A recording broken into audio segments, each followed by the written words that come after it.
अथ मन्त्रपाठः।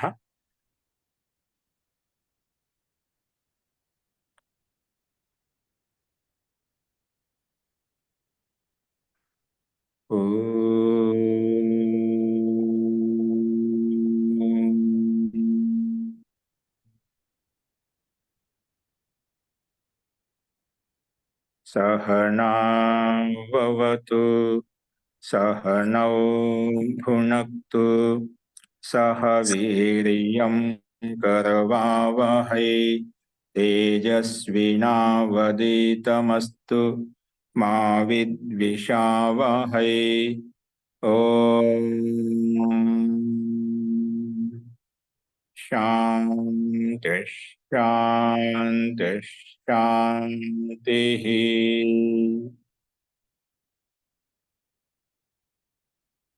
సర్వేభ్యో నమః. అందరికీ నమస్కారం అండి.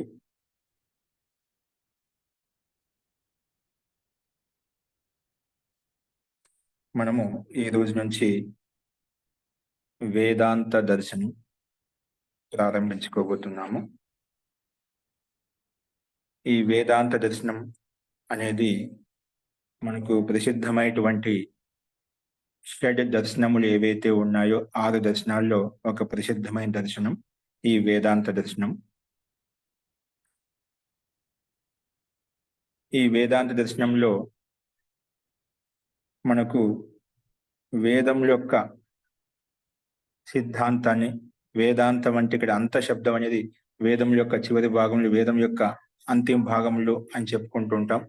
అంటే వేదంలో భిన్న భిన్న చోట్ల భిన్న భిన్న ప్రకరణములలో ఉన్నటువంటి ఆధ్యాత్మిక సంబంధి విషయాలన్నింటిని కూడా ఒక చోట సేకరించి ఒక చోట తీసుకొచ్చి, అంటే ఋషులు మహర్షులు బ్రహ్మవేత్తలు ఎవరైతే ఉన్నారో వాటిని వాళ్ళ ఆత్మ చింతన ద్వారా, వాళ్ళ బ్రహ్మజ్ఞాన ప్రాప్తి ద్వారా ఆ విషయాలనేటువంటి ముఖ్యమైనటువంటి ఆధ్యాత్మిక తత్వాన్ని బోధించేటువంటి, పరమాత్మ తత్వాన్ని బోధించేటువంటి ఆ విషయాలన్నింటినీ సంగ్రహించి ఋషులు మహర్షులంతా కూడా ఉపనిషత్తు రూపంలో ఒక ఉపనిషత్తు గ్రంథంలో సంకలనం చేసినమాట. అంటే వేదాల్లో ఉన్నటువంటి ముఖ్యమైన అంశాలను, పరమాత్మ తత్వం యొక్క అంశాలను అన్ని చోట్ల భిన్న భిన్నంగా ఉన్నటువంటి విషయాలని ఒక చోట సేకరించి ఉపనిషత్తు రూపంలో మనం చెప్పుకున్నామట. అంటే ఋషులంతా ఆ గ్రంథాన్ని ఉపనిషత్తుల్లో మనకు వ్యక్తం చేశారు. అంటే పరమాత్మ యొక్క తత్వాన్ని అంతా కూడా ఆ ఉపనిషత్తుల్లో సంకలనం చేయబడింది అన్నమాట. వేదాల యొక్క సారాన్ని తీసుకొని ఉపనిషత్తుల్లో సేకరించబడింది, సంగ్రహించబడింది. అందుకే ఈ వేదాంత దర్శనానికి మూల ఆధారం వచ్చేసి ఉపనిషత్తులు అన్నమాట. ఎందుకంటే ఉపనిషత్తులోని తత్వాన్నే ఇక్కడ ఇంకా అభివ్యక్తం చేయడానికి, ఉపనిషత్తులో ఉండేటువంటి విషయాన్ని ఇంకా అభివ్యక్తం చేయడానికే ఇక్కడ మనకు ఈ వేదాంత దర్శనంలో ఉన్నటువంటి సూత్రాల ద్వారా మనకు తెలుస్తుంది. ఎందుకంటే ఈ వేదాంత దర్శనం యొక్క ప్రణేత ఎవరు అంటే మహర్షి వేదవ్యాస్. బాదరాయణ. అంటే బాదరాయణ అనే పేరు కూడా మహర్షి యొక్క భిన్నమైనటువంటి పేరు అనమాట. అంటే బాదరాయణ అని కూడా అప్పట్లో ఆ కాలంలో పిలిచేవారు. అందుకే ఈ రకంగా మహర్షి వేదవ్యాస్ లేదా బాదరాయణ మహర్షి అని కూడా ఎలాగని చెప్పుకోవచ్చు. తో మహర్షి ఈ గ్రంథాన్ని సూత్ర రూపంలో ఏవైతే మనకు సంకలనం చేశారో ఆ ఉపనిషత్తుల యొక్క విషయాన్ని ఇంకా అభివ్యక్తం చేయడానికి, ఆ పరమాత్మ యొక్క తత్వాన్ని అభివ్యక్తం చేయడానికే మనకు ఇక్కడ ఈ సూత్రాలు పనికొస్తాయన్నమాట. అంటే వేదాల్లో ఉండేటువంటి సారాన్ని, ఇక్కడక్కడ ఉన్న విషయాన్ని తీసుకొచ్చి ఉపనిషత్తులను సంగ్రహం చేశారు. ఆ ఉపనిషత్తులో ఉండే తత్వాన్నింటిని కూడా, బ్రహ్మతత్వాన్ని కూడా, పరమాత్మ యొక్క తత్వాన్ని అంతటిని కూడా ఈ వేదాంత దర్శనం ద్వారా వేదవ్యాస మహర్షి దీన్ని ఇంకా అభివ్యక్తం చేశారు, సూత్ర రూపంలో అభివ్యక్తం చేశారు. ఇంకా విశ్లేషణాత్మకంగా ఆ పరమాత్మ తత్వాన్ని ప్రకటింపచేశారన్నమాట. అది మనం చూస్తాం ఇప్పుడు. కాబట్టి ఈ రకంగా షడ్ దర్శనాల్లో ఇది వేదాంత దర్శనం అనేది ముఖ్యమైనది, ప్రసిద్ధమైనది చెప్పుకున్నాం. అంటే ఈ షడ్ దర్శనాల్లో కూడా ఈ వేదాంత దర్శనం ఎప్పుడు చదవాలి అంటే మహర్షి దయానంద సరస్వతి గారు ఏం చెప్తారంటే శిక్షా శాస్త్రంలో, అంటే శిక్ష యొక్క విధి విధానం చెప్పేటప్పుడు సందర్భంలో, అలాగే అనేక మంది ఆచార్యులు కూడా మనకు ఒక క్రమ పద్ధతి ఉంది, ఒక విధి విధానం ఉంది. ఆర్ష ప్రణాళిక పద్ధతిలో మనకు ఏది గ్రంథాలు ఎప్పుడు చదవాలి అంటే ఈ షడ్ దర్శనాల్లో వేదాంత దర్శనాన్ని అంతిమంలో చదవాలి అని చెప్పారు. ఎప్పుడు చెప్పాలండి? ఈ వేదాంత దర్శనం ఎప్పుడు చదువుకోవాలంట? అంతిమంలో చదువుకోవాలి. వేదాంత దర్శనం అనేది అంటే ముందుగా మనకు అనేక దర్శనాలు ఉన్నాయి. షడ్దర్శనాలు ఏంటి? యోగము, సాంఖ్య, న్యాయము, వైశేషికము, అలాగే మీమాంస. మీమాంస అనగానే రెండు వస్తాయి: పూర్వ మీమాంస, ఉత్తర మీమాంస. పూర్వ మీమాంస, ఉత్తర మీమాంస. ఈ రకంగా షడ్దర్శనాల్లో ఈ వేదాంత దర్శనాన్ని అంతిమంలో చదవాలి అని చెప్పారన్నమాట. అందులో కూడా మళ్ళీ మొట్టమొదటి దర్శనం ఎప్పుడు ఏ దర్శనం తీసుకోవాలంటే పూర్వ మీమాంస. ఎందుకంటే ముందుగా ఏం చదవాలంట? ఒక క్రమం ఉందన్నమాట చదవడానికి కూడా. ముందు పూర్వ మీమాంస చదువుకోవాలి మనం. ఎందుకంటే దానివల్ల వాక్య దర్శనం తెలిసిన వాక్య బోధన అర్థం అవుతుందన్నమాట. అంటే ఏ విషయాన్ని ఎలా, ఏ వాక్యానికి, ఏ శబ్దానికి ఎటువంటి అర్థం తీసుకోవాలి, ఏ సందర్భంలో ఏ ప్రకారం ఇలా తీసుకోబడింది, ఎలా చెప్పబడింది అంటే వాక్యార్థ అవబోధనం కావాలి అంటే, వాక్య రచన మనకు తెలియాలంటే పూర్వ మీమాంస మనం చదివినట్లయితే మనకు వాక్యార్థ బోధన కలుగుతుందన్నమాట. ఎందుకంటే అక్కడ కర్మకాండం యొక్క విషయాలను కూడా ప్రతిపాదించబడ్డాయన్నమాట. కర్మకాండం యొక్క విషయాలు కూడా, దృష్టాంతాలను కూడా అక్కడ చెప్పబడ్డాయన్నమాట. దాని తర్వాత మనకు ఆ వాక్య రచన స్థితి ఏర్పడినప్పుడు మనకు అర్థం చేసుకోవడంలో చాలా సరళంగా, సహజంగా ఉంటుందన్నమాట. కాబట్టి ముందుగా పూర్వ మీమాంస చదువుకోవాలి. ఇప్పుడు ఈ పరిపాటి తగ్గిపోయింది కాబట్టి చదవడం ఎవరు ఈ కాలంలో ముందుకు రావడం లేదు కాబట్టి ఇప్పుడు ఎవరు చదవడం లేదు. ఇంకోటి ఏంటంటే ఈ పూర్వ మీమాంస అనేది మహాన్ గ్రంథం, కర్మకాండంతో సంబంధించినటువంటి గ్రంథం అన్నమాట. అంటే కర్మకాండం అని దాంట్లో దృష్టాంతాలు ఎక్కువ వచ్చి కానీ దాంట్లో వాక్య రచన యొక్క, వేదాల యొక్క అర్థాన్ని, వాక్య రచన ఎలా అర్థం చేసుకోవాలి అంటే వాక్యార్థ అవబోధన గురించి మనకు సూక్ష్మంగా ఎలా తీసుకోవాలని చెప్పి చెప్పబడింది అన్నమాట. అందులో ఇది విశాలమైన గ్రంథము. ఇప్పుడు 6 దర్శనాలు, మనకి మిగిలిన దర్శనాలు 5 ఏవైతే ఉన్నాయో 5 దర్శనాల యొక్క సారం అంతా ఎంతైతే ఉందో అంత విషయం అంతా కూడా ఒక మనకు పూర్వ మీమాంసలో ఉందన్నమాట. అంటే ఒక్కొక్క దర్శనాన్ని మనము 2 నెలలు, 3 నెలలు చెప్పుకుంటాం. ఎక్కువగా బాగా చదివినా 3 నెలలు అయిపోతుందన్నమాట. అలాగా మనము ప్రతి దర్శనం 3 నెలల్లో, 2 నెలల్లో చదువుకోవచ్చు. కానీ ఈ పూర్వ మీమాంస ఒకటి చదవాలంటే కనీసం అంటే 1 సంవత్సరం, 2 సంవత్సరాలు ఖచ్చితంగా పడుతుంది. 2 years పడుతుంది, 2 ఏళ్ళు పడుతుంది అన్నమాట. అంటే మిగిలిన 5 దర్శనాలు మనం 2 ఏళ్ళు పూర్తి చేసుకుంటే ఈ ఒక్క దర్శనానికి 2 ఏళ్ళు పడుతున్నాను బాగా మనం చదివినట్లయితే. అది కఠినం అని చెప్పి, అర్థంగా అని చెప్పి, ఇంకా విశాలమని చెప్పి, కర్మకాండం చెప్పి నేను చదవడం లేదు. కానీ ముందుగా పూర్వ మీమాంస చదువుకోవాలన్నమాట. కాబట్టి వాక్య రచన, వాక్యార్థ బోధన కలుగుతుంది కాబట్టి. తర్వాత రెండవది ఎప్పుడు చదువుకోవాలంటే వైశేషికము, న్యాయము. అక్కడ కూడా మనకు ప్రమాణం విషయంలో, పదార్థ విషయంలో విషయ జ్ఞానం బాగా సూక్ష్మంగా అర్థమవుతుంది. అందుకే 2వ స్థానంలో వైశేషిక దర్శనము, అలాగే న్యాయ దర్శనం చదువుకోవాలి. వైశేషిక 2వది అయితే, 3వ దర్శనము న్యాయ దర్శనం చదువుకోవాలి. అలాగే 4వది యోగ శాస్త్రం. 4వ స్థానంలో ఏం చదువుకోవాలంటే యోగ శాస్త్రాన్ని మహర్షి పతంజలి రచించినటువంటి యోగ శాస్త్రం అయితే ఉందో 4వ స్థానం యోగ దర్శనం చదువుకోవాలి. 5వ దర్శనం వచ్చేసి సాంఖ్య దర్శనం. మహర్షి కపిల్ రచించినటువంటి సాంఖ్య దర్శనం ఏదైతే ఉందో అది చదవాలి. తర్వాత మనకు 6వ స్థానంలో ఈ వేదాంత దర్శనం చదవాలి. అప్పుడు మనకి, ఎందుకంటే ఇవన్నీ అప్పుడు మనం సూక్ష్మంగా పరమాత్మక తత్వాన్ని మనం అర్థం చేసుకోగలుగుతాము. కాబట్టి అందుకే 6వ స్థానంలో వేదాంత దర్శనం చదవాలి అని చెప్పి మనకు ఒక క్రమపాఠిలో, ఆదర్శ ప్రణాళిక పద్ధతిలో ఈ రకంగా చెప్పబడింది. దిశలో ఆ రకంగా మనకు విధి విధానం చెప్పారనమాట. ఎందుకంటే మనకు ఇప్పుడు న్యాయము, వైశేషికము, సాంఖ్య, యోగము, అలాగే మీమాంస. మీమాంస అనగా సామాన్యంగా రెండింటికి వర్తిస్తుంది: పూర్వ మీమాంస, ఉత్తర మీమాంస. దీన్ని మనం ఈ పూర్వ మీమాంసలో ఏంటంటే మొత్తం 20 అధ్యాయాలు ఉన్నాయండి. ఎన్ని అధ్యాయాలు ఉన్నాయి? 20 అధ్యాయాలు ఉన్నాయి. ఆ 20 అధ్యాయాలు పూర్వ మీమాంస అంటున్నాను. ఆ 20 అధ్యాయములలో 16 అధ్యాయాలు ఏవైతే ఉన్నాయో ఈ పూర్వ మీమాంస సంబంధించి, కర్మకాండానికి సంబంధించినటువంటి 16 అధ్యాయాలు కర్మకాండానికి సంబంధించినటువంటి. అలాగే 16 తర్వాత మిగిలిన 4 అధ్యాయాలు ఏవైతే ఉన్నాయో, మొత్తం 20 అధ్యాయాలు అని చెప్పుకున్నాం కదా. 16 అధ్యాయాలు మొత్తం పూర్వ మీమాంస సంబంధించి, కర్మకాండానికి సంబంధించిన ఉదాహరణ, దృష్టాంతాలు, వాక్య నిర్మాణం గురించి చెప్పబడింది అన్నమాట. కానీ మిగిలిన 4 దర్శనాలు ఏవైతే ఉన్నాయో 20లో, దాన్ని ఉత్తర మీమాంస అంటాము. ఏమంటామండి? ఆ మీమాంసలో ఉండే 4 అధ్యాయాలు ఏవైతే, చివరి 4 అధ్యాయాలు ఏవైతే ఉన్నాయో వీటిని ఉత్తర మీమాంస అంటాము. దీన్ని ఇప్పుడు మనం వేదాంత దర్శనం చెప్పుకున్నామట. ఏంటి? వేదాంత దర్శనం అని చెప్పుకున్నాం. దాన్ని ఉత్తర మీమాంస అని చెప్పుకున్నాం. ఈ 4 అధ్యాయాల యొక్క సారమే ఆ పరమాత్మ యొక్క తత్వం గురించి ప్రతిపాదించబడింది, వ్యక్తం చేయబడింది అన్నమాట.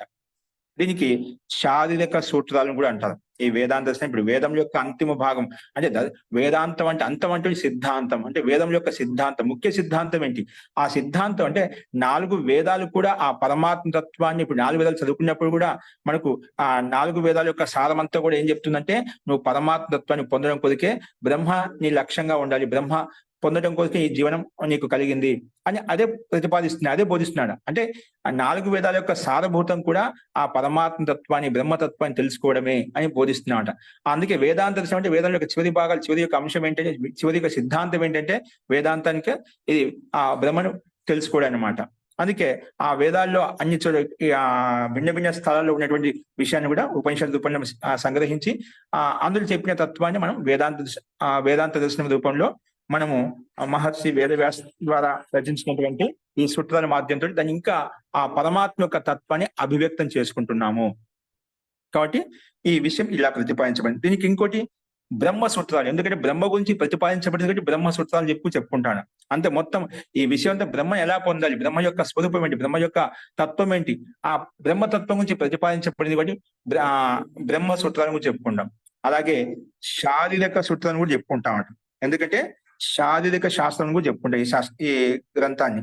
ఎందుకంటే శరీరంతో సంబంధించి ఉన్న జీవుని యథార్థ స్వరూపాన్ని గురించి చర్చించే శాస్త్రం కనుక ఏం చెప్పాను, శరీరంతో సంబంధించి ఉన్న జీవుని యొక్క యథార్థ స్వరూపాన్ని బోధిస్తుంది కాబట్టి బోధించే శాస్త్రం కాబట్టి అందుకే దీన్ని శారీరక శాస్త్రం కూడా చెప్పుకున్నామట.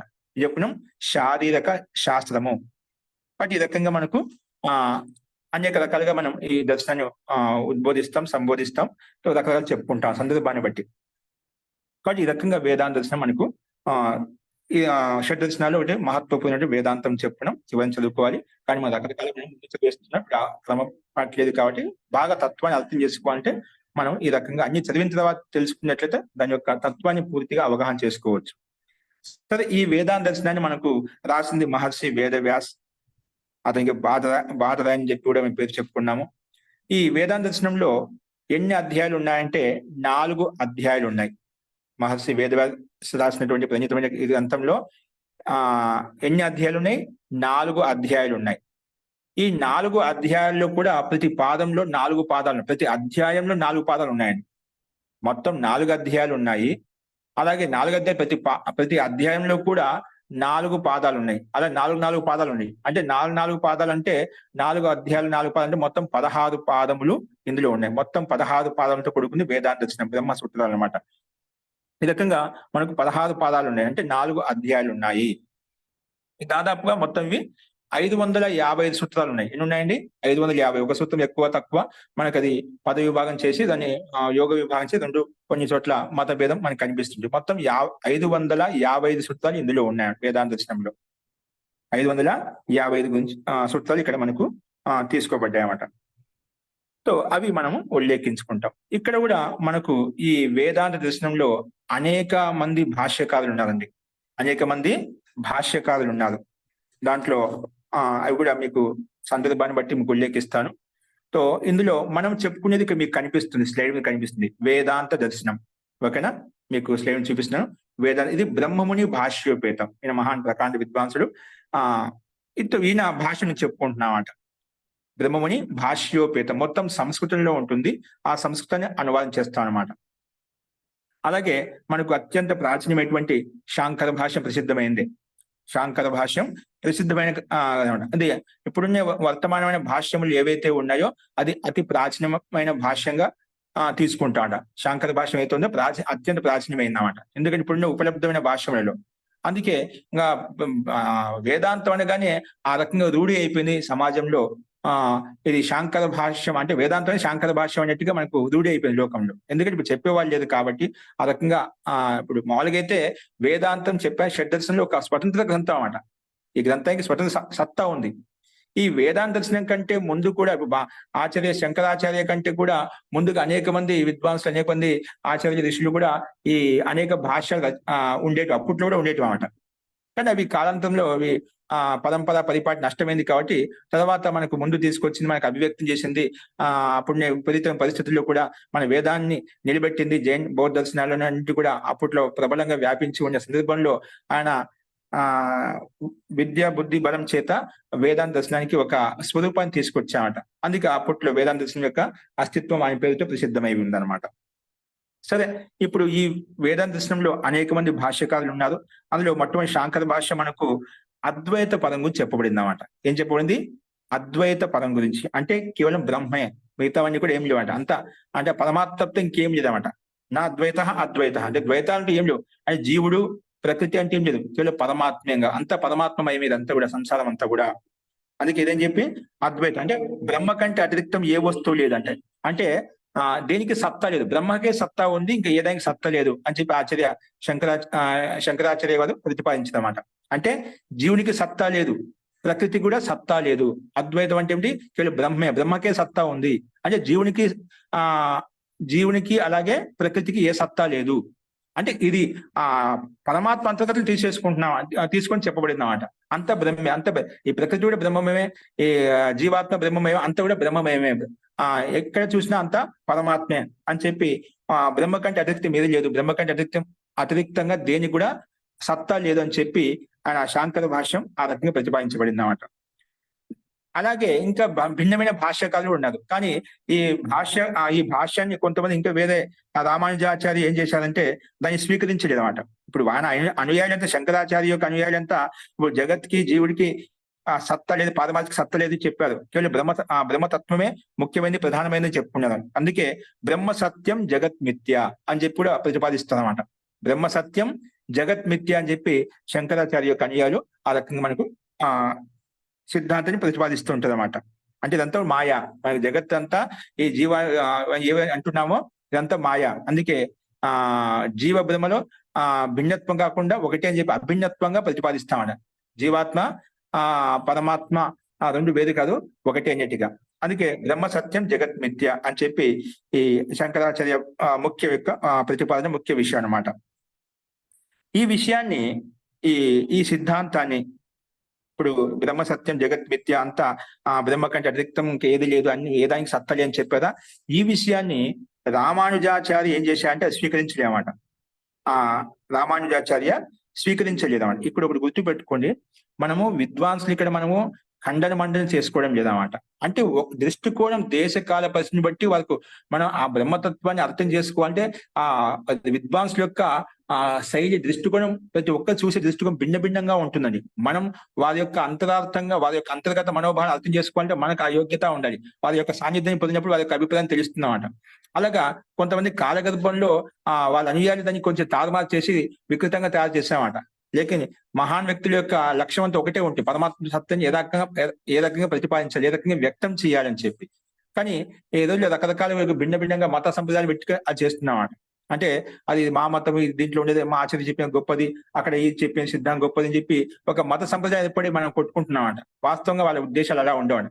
వాళ్ళ దృష్టికోణం అప్పుడు ఉండే పరిస్థితిని బట్టి, శంకరాచార్య అప్పుడు ఉండే పరిస్థితిని బట్టి ఆ రకంగా ప్రతిపాదించాల్సి వచ్చిందన్నమాట. బ్రహ్మకి మహాత్మ ఇచ్చి చెప్పాల్సి వచ్చిందన్నమాట. అంత బ్రహ్మ అని చెప్పి చెప్పాల్సి వచ్చిందన్నమాట. అప్పట్లో ఆ బ్రహ్మను తత్వాన్ని స్వీకరించే వాళ్ళు కాదు జైన్లు, బౌద్ధులు. ఇప్పుడు కూడా వాళ్ళు బ్రహ్మతో అసలు స్వీకరించమాట, జన్మను ఎవరు స్వీకరించదన్నమాట. అప్పుడు దేశకాల పరిస్థితిని బట్టి ఆ దృష్టికోణం బట్టి ఆ రకంగా ప్రతిపాదించేవారు. అట్లాగా ప్రతి ఒక్కరికి దేశకాల పరిస్థితిని బట్టి, దృష్టికోణం బట్టి ఒక భిన్న భిన్నంగా చెప్పడానికి శైలి. కాబట్టి ఇక్కడ మనకు ఎవరు తక్కువ ఎక్కువ అని చూడాల్సిన అవసరం లేదు మనకి. కానీ విచారించాలి. దీనివల్ల మన ఆత్మావలోకన, మన యొక్క విశిష్టమైన జ్ఞానం మనం ఏం తీసుకోవాలి, ఎలా తీసుకోవాలి, వితర్కపూర్వకంగా అన్ని విచారించాలి. ఏ విషయంలో ఎలా చెప్పబడింది, ఎలా తీసుకున్నారు, ఏ విధంగా ప్రతిపాదించారు, వాళ్ళ యొక్క దృష్టికోణం ఏంటి, అలాగా ఎవరు ఏదాన్ని ఏ రకంగా తీసుకున్నారు, అలాగే కొంచెం దాని విశ్లేషణాత్మక వివేచన ఉంటుంది. శంకరాచార్య రాసిన రామానుజాచార్య దాన్ని స్వీకరించలేదు. రామానుజాచార్య రాసిన దాన్ని కూడా వల్లభాచార్య ఇంకా అన్యాచార్యులు ఉన్నారన్నమాట. మధ్వాచార్యులు వాళ్ళంతా కూడా స్వీకరించలేదు. అలాగే ఇప్పుడు మనకు బ్రహ్మ ఒకటే అని చెప్పుకున్నాం. ఒక అద్వైతం ఉంది, ద్వైతం ఉంది, అద్వైతం ఉంది, త్రైతవాదం కూడా ఉన్నాడు. జీవుడు ఉన్నాడు, బ్రహ్మ ఉంది, అలాగే పరమాత్మ ఉన్నాడు అన్నమాట. జీవాత్మ, పరమాత్మ, ప్రకృతి మూడు తత్వాలు స్వతంత్ర అస్తిత్వాన్ని కలిగి ఉన్నాయి. అలాగా దీంట్లో ఈ సూత్రాలు మనం చెప్పుకునే బ్రహ్మ భాషలో కూడా అనేక స్థలాల్లో అలా ఉన్నాయి. 70 సూత్రాలు అలా ఉన్నాయి. నీకు జీవాత్మ, పరమాత్మ, ప్రకృతి మూడు తత్వాలను ప్రతిపాదిస్తాయి. అంటే ఇక్కడ ఉండే వేద వ్యాస మహర్షి అందరికీ మనం ప్రమాణం. ఇప్పుడు ఎంతమంది భాష్యకారులు ఉన్నా కూడా వాళ్ళందరికీ ప్రమాణం ఏంటి? మహర్షి వేదవ్యాస రచించినటువంటి ఈ వేదాంత దర్శనంలో ఉన్న సూత్రాలు ప్రామాణికం, అందరూ స్వీకరిస్తున్నాం. దాంట్లో అటువంటి స్థలాలు 70 సూత్రాలు అలా ఉన్నాయి, ద్వైతవాదాన్ని ప్రతిపాదిస్తున్నాయి.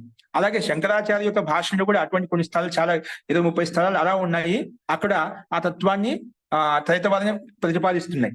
అంటే ఏదో మనం వ్యక్తిగతంగా చెప్పాలని కాదు, అక్కడనే సూత్రాలు ఆధారంగా చేసుకుని మనకంతా సంస్కృతం బాగా తెలిసిన వాళ్ళు ఉన్నారు, ప్రబుద్ధులు ఉన్నారు, అందరూ ఉన్నారు. మనం ఈ విశ్లేషణాత్మకంగా విచారించుకుందాం. కేవలం తర్క వితర్క పూర్వకంగా మనం తెలుసుకోవడం కొరకు అన్ని తెలుసుకోవాలి. అన్ని చదువుకున్నప్పుడు ఎక్కడ ఏముంది తెలుస్తుంది అనమాట. అంటే దృష్టికోణ భేదం, అంటే వాళ్ళు చెప్పడానికి ఆ సందర్భాన్ని బట్టి ఒక్కోసారి ఒక్కొక్క సందర్భం ఒక్కొక్క తత్వాన్ని ప్రధానంగా తీసుకొని చెప్తారు అనమాట. అది వాళ్ళ శైలి, విద్వాంసుల యొక్క శైలి. కాబట్టి ఇక్కడ మనం అన్యథాగా తీసుకోకూడదు ఎవరిని కూడా. దాంట్లో ఉండే వాళ్ళ యొక్క ముఖ్య ఉద్దేశాన్ని, వాళ్ళ యొక్క ముఖ్య విషయాన్ని, ప్రతిపాదన విషయం ఏదైతే ఉందో అది తీసుకోవాలి. బ్రహ్మ విషయంలో మనకేం చెప్తున్నారు అది తీసుకోవాలన్నమాట. అలాగా మనకు ఇక్కడ వాళ్ళ దృష్టికోణం భిన్న భిన్నం కనిపిస్తాయి. ఇక్కడ మీకు తెలుసుకోవాలి కాబట్టి ఒక్కోసారి మనం ఎందుకంటే సందర్భం వచ్చినప్పుడు, ప్రసంగం వచ్చినప్పుడు ఎవరు ఏమి స్వీకరిస్తున్నారు, ఎవరి యొక్క ఏం మాత్రం తెలియదు. అందుకే ఇక్కడ కొంచెం అది కూడా వ్యక్తం చేస్తున్నాను. సో శంకరాచార్య వారు అద్వైత సిద్ధాంతాన్ని ప్రతిపాదించారు. బ్రహ్మ కంటే అతిరిక్తం ఏది లేదు. అలాగే దాన్ని రామానుజాచార్య స్వీకరించకుండా జీవ జగత్ మిథ్య అని ఏదైతే ఉందో అది ఖండించి ఏం చెప్తున్నా అంటే ఈ జీవుడు అలాగే జగత్తు అనేది ఆ పరమాత్మ యొక్క దేహ రూపంగా భావించాడు. ఏం చెప్పాడండి రామానుజాచార్య? దేహానికే ఈ బ్రహ్మరూపి దేహానికి జీవుడు బ్రహ్మ రెండు భాగాలుగా ఉంటాయి. అంటే జీవునిలోనే ఆ పరమాత్మని రెండు భాగాలు అన్నమాట, దేహ రూపంలో భావించాలన్నమాట. బ్రహ్మకి దేహ రూపంగా జీవుణ్ణి జగత్తును స్వీకరించబడింది అన్నమాట. అంటే ఈ దేహము జగత్ ఈ జీవుడు ఆ జగత్తు కంటే భిన్నమైనటువంటి వాడు, విశిష్టమైనటువంటి వాడు ఆ పరమాత్మ, ఆ బ్రహ్మ. ఆ బ్రహ్మ జీవత్వాన్ని జగత్తుతో యుక్తమై ఉన్నాడు. యుక్తమై ఉంటూ కూడా అలాగే ఆ జీవాత్మతోటి జగత్తోటి విశిష్ట తత్వాన్ని కలిగి ఉన్నాడు, విశిష్టంగా ఉన్నాడు. అందుకే విశిష్ట అద్వైతం అని చెప్పాడు. అంటే ఆ జీవాత్మ కంటే జగత్తు కంటే భిన్నమైనటువంటి వాడు, విశిష్టంగా ఉంటాడు బ్రహ్మ. అందుకే విశిష్ట అద్వైతం ఆయన ప్రతిపాదించామట. ఎవరు? రామానుజాచార్య. ఇవన్నీ కూడా విశిష్టాద్వైతం ఎందుకు చెప్పారంటే ఆ పరమాత్మ జీవాత్మ యొక్క తత్వం ఉంది, ఆ పరమాత్మనే జగత్ యొక్క సత్తా కూడా ఉంది. అంటే జీవునికి సత్తా ఉంది, జీవుడికి సత్తా ఉంది, జగత్తుకి కూడా సత్తా ఉంది. వీటికంటే భిన్నంగా విశిష్టమైన సత్తా కలిగిన వాడు ఆ పరమాత్మ, ఆ బ్రహ్మ. అందుకే విశిష్టంగా ఉన్నాడు కాబట్టి విశిష్ట అద్వైతం అని చెప్పి ఈ రామానుజాచార్య దాన్ని ఆ రకంగా ప్రతిపాదించారన్నమాట.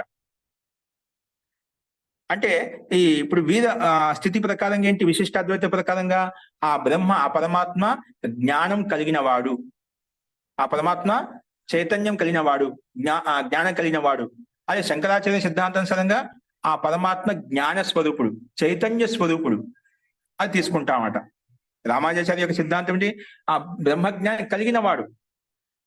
అంటే ఇక్కడ భిన్నంగా వేరు చేస్తున్నాడు. కానీ ఇక్కడ మన శంకరాచార్య ఏం చెప్పారు? జ్ఞాన స్వరూపుడు, చైతన్య స్వరూపుడు అని చెప్పి ప్రతిపాదించదన్నమాట. అంటే వారికి మధ్య పెద్ద తేడా, ఈ వ్యత్యాసం ఈ రకంగా ఉందన్నమాట. వ్యత్యాసం భిన్న భిన్నంగా ఉంది. ఇది మహాన్ భేద. ఇది ఇప్పుడు జ్ఞాన కలిగిన వాడు, జ్ఞాన స్వరూపుడు, స్వయం జ్ఞాన స్వరూపుడు అతనే పరమాత్మే. జ్ఞానం కలిగిన వాడు అంటే ముందు జ్ఞానం లేదు, జ్ఞానం కలిగిన వాడా, అలాంటి అర్థాలు అనేక అర్థాలు మహాన్ భేదం వచ్చేస్తున్నమాట. అది కూడా మన సందర్భాన్ని బట్టి చెప్పుకుందాం. ఈ రకంగా ఆ విశిష్ట అద్వైతాన్ని రామానుజాచార్య ఆయన సిద్ధాంతాన్ని అలా ప్రతిపాదించదన్నమాట. అప్పట్లో ఎందుకు ప్రసిద్ధ ఆచార్య కాబట్టి చెప్పుకుంటాం. అలాగే ఇప్పుడు వీళ్ళు వైష్ణవ మత సంప్రదాయస్తులు, అలాగే శంకరాచార్య ఏ శైవ మతానికి సంబంధించిన వాడా, వైష్ణవ మతానికి సంబంధించిన వ్యక్తి అని చెప్పి ఈ విషయంలో మన దాక్షిణాత్య పండితులు ఎవరైతే ఉన్నారో దాన్ని ఇంకా నిశ్చయించారు. కాల విషయం నిర్ధారించలేదు. కానీ మొత్తానికి మహాభారతం కంటే ముందు నుంచే ఈ విషయం తీసుకోబడిందని చెప్పి తెలుసు అన్నమాట. మహర్షి వేదవ్యాస ఎవరంటే మహాభారత కాలం 5000 సంవత్సరాలైనా అంతకంటే ముందు నుంచి ఈ వేదవ్యాస మహర్షి ఈ గ్రంథం యొక్క భాష్యం ఏదైతే ఉందో, ఈ సూత్ర యొక్క రచన ఏదైతే ఉందో అప్పటి నుంచి నడుస్తూనే ఉందండి. అంతకంటే ముందు కూడా ఈ వేదాంత దర్శనానికి భాష్యాలు అనేక మంది ఉన్నారనమాట. అస్తు. ఇంకోటి ఏంటంటే మాధవాచార్య కూడా ఆయన ఒక సిద్ధాన్ని ప్రతిపాదించడం వల్ల, మాధవాచార్య ఈయన అంత విపులంగా లేదు కానీ శాస్త్రం, కానీ ఆయన ముఖ్య ఉద్దేశం ఏంటి తెలుస్తున్నమాట. ఈయన ద్వైతవాదాన్ని ప్రతిపాదించదన్నమాట. ఏంటి ద్వైతవాదం అంటే? ఇక్కడ జీవుడు ప్రకృతి, అంటే పరమాత్మ ప్రకృతి, జీవుని బ్రహ్మగా భావించి జీవుడు ప్రకృతి అన్నమాట. ఇంకా మూడు తత్వాలు ద్వైతవాదాన్ని ప్రతిపాదించామట. ఈయన విశిష్టాద్వైతాన్ని స్వీకరించడమాట. ఈ ద్వైతం అంటే ఈ మాధవాచార్య కూడా మళ్ళీ విశిష్టాద్వైతాన్ని స్వీకరించామట. ఆయన ఏం చెప్పారంటే ఈ ఈయన యొక్క సిద్ధాంతం ప్రకారం అంటే బ్రహ్మకి సాకారత్వం ఉంది. అంటే సాకారుడు, ఇప్పుడు బ్రహ్మ నిరాకారుడు అని చెప్పి మనం చెప్పుకుంటాడ, బ్రహ్మ నిరాకారుడు. కానీ ఇక్కడ ఈయన ప్రకారంగా సాకారుడు అని చెప్పి తీసుకుంటున్నామట ఎవరు, మాధవాచార్య. ఎందుకంటే మనం ఒక శ్లోకం చెప్పుకున్నాం, అపానిపాదం అచక్షు అశ్రోత్రం అని మనం ఉపనిషత్తులో మనం బ్రహ్మ వేదాలను ఉపనిషత్తులు చెప్పుకున్నప్పుడు, అంతకన్నా ముందు ఉపనిషత్తులు చెప్పుకున్నప్పుడు పరమాత్మకు కాళ్ళు చేతులు ఉండవు, కళ్ళు ఉండవు, అవన్నీ అంటే శరీర భాగాలతో శరీరావయవాలతో రహితంగా ఉంటాయని చెప్పుకున్నామట. ఇది శరీర రహితంగా ఉండే పరమాత్మ ఏం చేయగలుగుతాడు, ఏం చూడగలుగుతాడు? కాబట్టి ఇది యుక్తి సంగతం కాదు. అంటే ఆ పరమాత్మ సాకారు, పరమాత్మకి సత్తా ఉంది, ఆకారం యుక్తంగా ఉన్నాడని చెప్పి ఈ రకంగా ద్వైతాన్ని పరమాత్మను చూపించి జగత్తుని చూపిస్తూ ఈ రకం ద్వైత మతాన్ని ఆయన అంగీకరిస్తాడనమాట. అది వారి యొక్క అభిప్రాయం అన్నమాట. సో ఈ రకంగా బ్రహ్మను సాకారంగా భావిస్తాడు. అలాగే వల్లభాచార్య కూడా ఉన్నాడన్నమాట. వల్లభాచార్య ఈయన శుద్ధాద్వైతం అనమాట. అంటే బ్రహ్మ కంటే అతిరిక్తంగా స్వీకరిస్తారు. శుద్ధాద్వైతం ఏంటండి, బ్రహ్మ కంటే అతిరిక్తంగా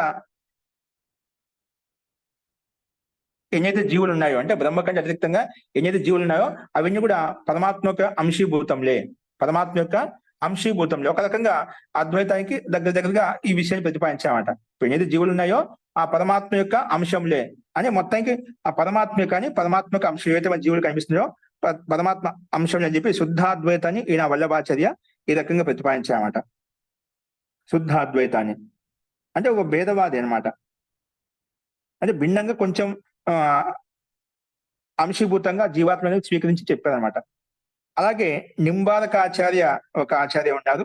ఆయన భేద అభేద సిద్ధాన్ని స్థాపించాడు. భేదము అభేదం అంటే ఈ జగత్తు జీవుడు బ్రహ్మ మూడికి సత్తా ఉంది, అది లేదు కూడా మన దృష్టికోణం బట్టి అన్నట్టుగా. అంటే భిన్నంగా ఉంటూ భేదము అభేదము, భిన్నత్వం ఉంది అభిన్నత్వం కూడా ఉంది, అలా చెప్పాడనమాట. నింబారకాచార్య ఈ రకంగా ప్రతిపాదించామట. భిన్నత్వం ఉంది, భిన్నత్వం లేదు కూడా. అంటే జీవుడికి జగత్తుకి బ్రహ్మకి భిన్న సత్తా కూడా ఉంది, భిన్న సత్తా కూడా లేదు, అంత పరమాత్మగా ఆ రకంగా ఈ విషయాన్ని ప్రతిపాదించారన్నమాట. అంటే ఈ రకంగా భాష్యకాలు అనేకమైనటువంటి సిద్ధాంతాలు ఉన్నాయి. అందులో త్రైతవాదాన్ని కూడా మనకు ప్రాచీన ఆచార్యులు అనేక మంది వైదికులు ఈ రకంగా దీని త్రైతవాదం స్వీకరిస్తామట. ఏది జీవుడు, ప్రకృతి, బ్రహ్మ ఈ మూడు సత్వాలు భిన్నమైన స్వతంత్ర సత్తాన్ని కలిగి ఉన్నాయి అని చెప్పి కూడా ప్రతిపాదిస్తే ఇది ఒక ప్రతిపాదన అన్నమాట. ఆ రకంగా అనేక మంది ఆచార్యులు ఇంకా రకరకాలుగా మనకు భాష్యాలు ఉన్నాయి, అనేకమైన ఉపలబ్ధం ఉన్నాయి. సందర్భాన్ని బట్టి ఇప్పుడు ప్రసిద్ధమైన ఆచార్యులు ఎవరైతే ఉన్నారో వారి యొక్క విశ్లేషణ కూడా ఇక్కడ ఈ విషయంలో ఈ విషయం తీసుకోబడింది, ఈ రకంగా చెప్పబడింది అని చెప్పి ఆ విషయాన్ని కూడా మనం విచారించుకుందాం. ఇక్కడ మనకి సందర్భాన్ని బట్టి ఈ భాష్యంలో మనం చెప్పుకునే బ్రహ్మముని భాష్యంలోనే మనకు సందర్భానుగుణంగా ఎవరి యొక్క అభిప్రాయం ఎలా ఉంది, ఎలా తీసుకున్నారు అది కూడా మనం విశ్లేషాత్మకంగా వివరించుకుంటా చెప్పుకుంటాం అనమాట. కాబట్టి ఈ రకంగా మనకు వేదాంత విషయంలో అనేక మంది భాష్యకారులు ఉన్నారు. వారు ఒక్కొరు అద్వైతాన్ని, విశిష్టాద్వైతాన్ని, ద్వైతాన్ని అలాగే భేదాభేద తత్వాన్ని కలిగి అనేక మంది రకరకాల దీంట్లో మత భేదాలు ఉన్నాయి. అవి సైద్ధాంతిక పరంగా కొంచెం ఎత్తుతగ్గులు ఉంటాయి, కానీ అవి ముఖ్య లక్షణంలో అందరికీ ఒకటే, దాంట్లో పెద్ద వ్యత్యాసం ఉండదు. కానీ మనకు బ్రహ్మతత్వాన్ని కలిగి ఉండాలంటే బ్రహ్మ విషయంలో మనం ఎలా ఉండాలి, ఏ విధంగా ఉండాలి, బ్రహ్మ యొక్క స్వరూపం ఏంటి, బ్రహ్మ సాకారుడా, ఆ బ్రహ్మకి సాకారత్వం ఉందా, నిరాకారత్వం ఉందా, జీవాత్మకి సాకారమా నిరాకారమా. ఇప్పుడు బ్రహ్మ అంటే మనం నిరాకారం అని చెప్పి అనేక స్థానం చూస్తుంటాం, కానీ జీవాత్మ విషయంలో ఒక సందిగ్ధం ఉంటుంది. జీవుడికి యొక్క స్వరూపం ఏంటి, జీవాత్మకు ఆకారం ఉందా, జీవాత్మ యొక్క స్వరూపం ఏంటి, నిరాకారత్వమా సాకారత్వం ఏంది, అటువంటి విషయం కూడా మనకి ఇక్కడ వస్తుంది. ఆ సందర్భం అంటే అది చెప్పుకుందాం. కాబట్టి మనం బ్రహ్మ విషయంలో నిరాకారం చెప్పి మనకు అనేక స్థానంలో వేద మంత్రాలని చెప్తున్నామట, అనేక విషయాలు. ఆ బ్రహ్మ విషయంలో చాలా సందిగ్ధాలు ఉంటాయి. అంటే బ్రహ్మ విషయంలో కూడా మనం ఎక్కడో చూసుకున్నాము, అక్కడ భేదత్వం, అభేదత్వము, భిన్నత్వం కూడా మనకు భిన్న భిన్న రకాలుగా మనకు కనిపిస్తున్నాయి. ఏది ఏమైనప్పటికీ కూడా మన ఇక్కడ మనకు ఆ బ్రహ్మ విషయంలో మనకు స్పష్టంగా మనకు వేద మంత్రాలు ఇచ్చినటువంటి ప్రమాణాలు ఆధారం చేసుకొని, అలాగే ముఖ్యంగా ఈ గ్రంథానికి ఆధారం కూడా ఉపనిషత్తులు, కాబట్టి ఉపనిషత్తులు ఇచ్చినటువంటి వాటిని శ్లోకాంశాలు ఏవైతే ఉన్నాయో వాటిని ఆధారం చేసుకొని, అలాగే భగవద్గీత కూడా ప్రణేత ప్రతిపాదకుడు మనకు వేదవ్యాస మహర్షి అప్పట్లో. అది కాబట్టి మన భగవద్గీతలో కనిపించే అనేక శ్లోకాలు ఏవైతే ఉన్నాయో ఇవి కూడా ఇవన్నీ పోషణ అంటే వేదాంత దర్శనంలో ఉండే తత్వాన్ని పోషిస్తాయి అనమాట. అంటే దాతత్వాన్ని ప్రతిపాదిస్తాయన్నమాట. కాబట్టి వీటన్నిటిలో ఉన్నటువంటి శ్లోకాలు, ప్రామాణికమైన శ్లోకాలు ఏవైతే ఉన్నాయో, ప్రమాణాలు ఏవైతే ఉన్నాయో, వేదాలు చెప్పే ప్రమాణాలతో వాటిని ఆధారం చేసుకొని మనం నిర్ణయించుకుందాం. అవన్నీ చెప్పుకుందాం. మనకు ముఖ్య ఉద్దేశం మనకు బ్రహ్మతత్వాన్ని ప్రతిపాదించుకోవడం అన్నమాట. అవన్నీ విషయాలు మనకు స్పష్టంగా ఇక్కడ ప్రతిపాదించబడ్డాయి. కాబట్టి ఈ విషయాలు మనం చూస్తాము. ఈ విధంగా మనకు వేదాంత దర్శనంలో భిన్న భిన్న భాష్యాలు ఉన్నాయి. మనము వీటిని ఈ రకంగా తెలుసుకుంటాం. ఆత్మతత్వం గురించి చెప్పడానికి, ఆత్మ తత్వాన్ని తెలుసుకోవాలంటే, పరమాత్మ తత్వాన్ని తెలుసుకోవాలంటే, ప్రకృతి యొక్క రహస్యం తెలుసుకోవాలంటే వీటి మధ్య పరస్పర సంబంధం ఏమిటి, సంబంధం ఎందుకు ఉంది, ఇటువంటి విషయాలను కూడా మనకు ప్రథమ అధ్యాయంలో ప్రతిపాదించబడ్డాయి. ప్రథమ అధ్యాయంలో మనకు ఉల్లేఖించబడ్డాయి. కాబట్టి వాటన్నిటి కూడా మనం తెలుసుకుంటాము. అలాగే చెప్పాను, ఇప్పుడు మనకి మహర్షి వేదవ్యాస మహర్షి ఈ సూత్రాల యొక్క భాష్యంలో ఇప్పుడున్న ఆచార్యులే కాకుండా, భాష్యకారులు కాకుండా అంతకుముందు కూడా చాలా భాషలు ఉపలబ్ధమయ్యేవి. అలా మంది చాలా మంది ఆచార్యులు కూడా ఉండేవారు అప్పుడు. కాకపోతే అవి మనకు కలి ప్రభావం చేత అవన్నీ కూడా అంతమైపోయి అవి అక్కడ అణిచివేయబడ్డాయి. ఇప్పుడు ప్రసిద్ధమైన ఉన్న భాష్యంలో మనకు శాంకర భాష్యం ఇలాంటి ఇప్పుడు మనం చెప్పుకున్న ఆచార్యుల యొక్క భిన్న భిన్న ఆచార్యుల యొక్క భాష్యంలో ఉపలబ్ధమవుతాయి. అవేంటో మనం చెప్పుకుంటాం. అందులో విజ్ఞాన భిక్షు కూడా ఒక ప్రసిద్ధమైన ఆచార్య, భాస్కరాచార్య, వీళ్ళంతా కూడా ఉన్నారు. అవన్నీ కూడా మనం సందర్భానుగుణంగా ఇవన్నీ ప్రతిపాదించుకుందాం. కాబట్టి మనకు వేదాంత దర్శనం మనం ఇది చెప్పుకుంటున్నాం. దీనికి మనకు మూలంలో వేదాంత దర్శనం బ్రహ్మముని భాష్యపేత మనకు పుస్తకం ఏదో రక్తవర్ణంలో కనిపిస్తుందో, ఎరుపు వర్ణంలో, ఇది మనం చెప్పుకుంటాము. ఈ మనం చెప్పుకోబోయేటువంటి ఈ బ్రహ్మముని భాష్యం ఏదైతే ఉందో వాటికి ఇది మొత్తం సంస్కృతంలో ఉంది. మీకు తెలుగులో అనువాదం చేస్తాను. దీనికి సంస్కృతానికి అనువాదం, సంస్కృతం ఉంటుంది ప్లస్ అనువాదం కూడా ఉంటుంది ప్రతి వాక్యానికి. అది మీకు పక్కన వేదాంత దర్శనం అని చెప్పి ఇది కూడా దానికి అనువాదం చేయబడింది. కాబట్టి ఇది కూడా మీకు హిందీ వచ్చిన వాళ్ళు ఎవరైతే ఉన్నారో మీరు హిందీ యొక్క సహాయం తీసుకోవచ్చు. అంటే కొంచెం దాన్ని తెలుసుకోవడానికి అనుకూలంగా ఉంటుంది అన్నమాట. కాబట్టి ఏదైనా మీకు కావాల్సిన వాళ్ళు ఈ హిందీ పుస్తకం, అంటే సంస్కృతం పాటు హిందీ కూడా ఉంటుంది.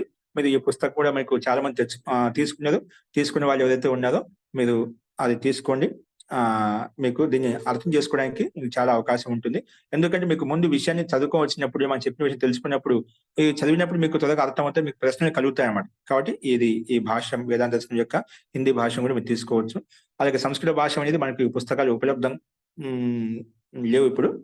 వర్తమానంగా కొన్ని మన దగ్గర ఉంటే అవి ఎక్కడి నుంచి తీసుకొచ్చి ఉన్న వాళ్ళకి పంపించేసాం, మన సభ్యులందరికీ, విద్యార్థులందరికీ. ఇది మీకు పీడిఎఫ్ పెట్టాను, కావాల్సిన వాళ్ళు పీడిఎఫ్ తీసుకోవచ్చు. కాబట్టి ఇది.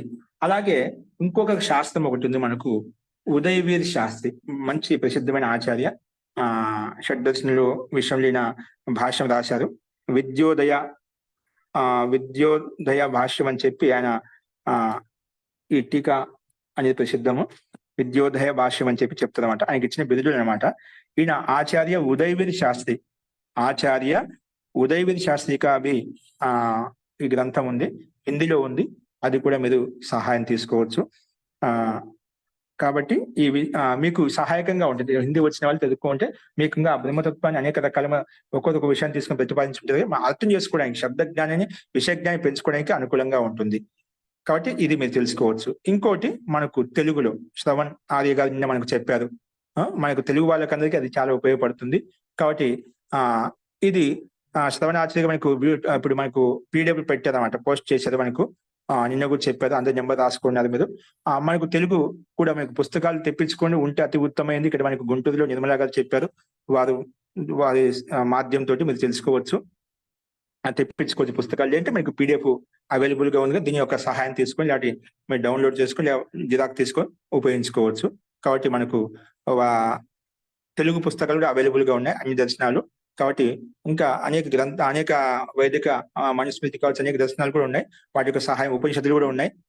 అవన్నీ కూడా మీకు చూసుకోవడానికి అనుకూలంగా ఉంటుంది. తెలుగు వాళ్ళు మీరు వాటి యొక్క సహాయం కూడా తీసుకోండి. కాబట్టి ఈ రకంగా మనకు ఈ పుస్తకాల సహాయం, ఎందుకంటే మనకు సాధనం తెలిస్తే మనకు సాధ్యాన్ని పొందడంలో అనుకూలంగా సహజంగా ఉంటుంది. కాబట్టి మనకు ఈ విషయాలు ఏ పుస్తకాలు గ్రహించాలి, ఏ పుస్తకాలు అధ్యయనం చేయాలి మీకు కొంచెం వివరణ చెప్పాను. కాబట్టి వీటిని మీరు సహాయం తీసుకోండి. ఇప్పుడు మనము ఈ వేదాంతం యొక్క విషయాన్ని చెప్పుకుందాం. ఫస్ట్ ఒక విషయం చెప్పాను.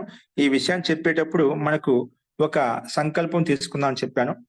ఏంటంటే ఏ విధంగా అంటే ఇప్పుడు మనం చెప్పిన విషయం ఏదైతే ఉందో ప్రతి నిత్యం మీరు దీన్ని సాధన చతుష్టయం ఆచార్య వాళ్ళు చాలా మంది మనకు రకరకాల చాలా విషయాలు చెప్పారు. ఇవి సందర్భం బట్టి మీకు వాళ్ళని ఉద్దేశించి కూడా మీకు వాళ్ళు చెప్పిన సారం ఏంటో అది కూడా చెప్తూ వెళ్తాను నేను. సో ఇక్కడ మనకు ఇక్కడ చెప్పిన విషయాలు ఏవైతే ఉన్నాయో వాటిని మనం ప్రతి నిత్యము ఒక దీక్షాకాలం అని చెప్పామట. దీక్షాకాలం అంటే మనకు ఏదైనప్పుడు జీవితాంతం అనేక కర్మలు క్రియానుష్ఠాలు చేస్తూనే వస్తున్నాం. ఒక సమయం ఒక దీక్షాకాలంలో 3 నెలల కాలంలో ఒక వ్రతం తీసుకొని సంకల్పం తీసుకొని మనం చేసినట్లయితే దాంట్లో విశేషం ప్రగతి విశేషం యోగ్యత ఉంటుందన్నమాట.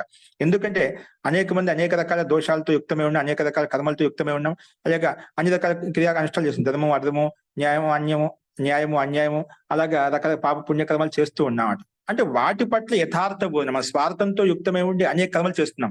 ఎప్పుడైతే మనకు ఈ పరమాత్మ యొక్క సంబంధం ఏర్పడిన పరమాత్మ యొక్క అస్తిత్వం తెలిసినప్పుడు ఏమవుతుందంటే ఇప్పుడు మనం చేయవలసిన కర్తవ్య కర్మలు ఏవైతే ఉన్నాయో వాటిని చేస్తాం, వాటిని ఆచరిస్తాం, మిగతావి ఏం చేయమన్నమాట.